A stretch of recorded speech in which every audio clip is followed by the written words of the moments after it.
when you were coming up, were there guys, and the only reason I'm asking is because sometimes in business, there's a lot of people that are here, these guys all from across the world, got people here from Netherlands, Qatar, here, all across the country.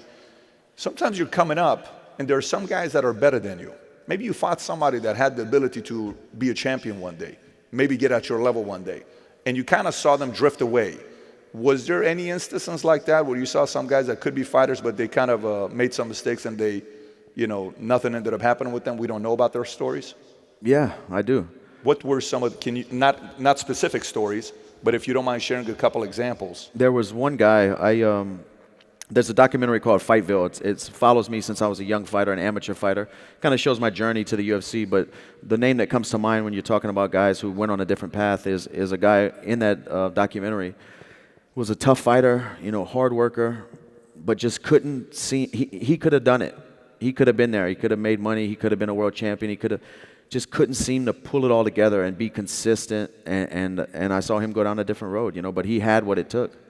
When you say different road, what do you mean he couldn't put it all together? Meaning he couldn't stay disciplined? Was it association? Was it he couldn't get rid of the bad friends? Was it all of that? All of the above. Yeah, all of those things. Yeah. Is there a like when I'm talking to Mike and I'm saying, hey, he says, when Mike Tyson talks about the fact that my son says he wants to be a boxer, I said, what do you mean you want to be a boxer? You live in a multi-million-dollar house. You don't have what it takes to be a boxer. What are you talking about? Go back to school. I didn't grow up going to a private school. You do, right? Like he has that conversation with his son. Do you see a common trend with guys who end up becoming killers in your world?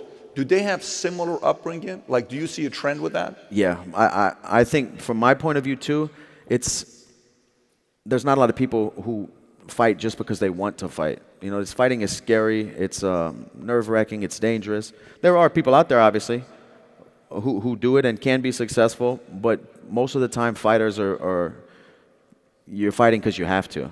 You're fighting your way out of something, fighting for your family to have a better way of life. You're fighting just to make a name for yourself. So a lot of these guys in these gyms that I've noticed are guys from similar backgrounds, made some bad mistakes, found a way that they can work with their hands and make a name for themselves. All these guys are blue-collar, hard workers for the most part, and they didn't have a choice. They fought their way, literally, into a better life, and I see that across the board, whether it's boxing or mixed martial arts. It's not like you're playing football and you need pads and a helmet, and all you need to do is wake up and have hands, and you can shadow box, you can go for a run, you can start working on skills. You don't need a lot of equipment, a pair of gloves, and you're on your way to start training. And I just think that too is part of people. You don't need a lot of money to start learning how to fight. So there's an edge to the blue-collar mentality, right? You have to. Big edge when you're coming up, you don't have anything, you're around, you're in the streets, you see stuff that others are not going to see. Yeah. It's almost like the survival of the fittest type of deal. Right. And it's something special because you can literally fight your way out of whatever, life has whatever hand you've been dealt, you can literally fight your way punch by punch into a better life. Yeah. Do you have any kids? I have one daughter. How are you going to pass that down to your kids? How do you pass down the blue-collar mentality? So that's the thing you just said. Like your buddy lives in a multi-million-dollar house. I don't want my daughter to fight. I don't want to see my daughter. Well, are you guys planning on having more kids? Yeah. Okay. So let's just say you have a son. How do you pass it down to him? I'd rather him go to college, but we'll see what happens. I'll never try to direct them away from it, but I don't want to see that.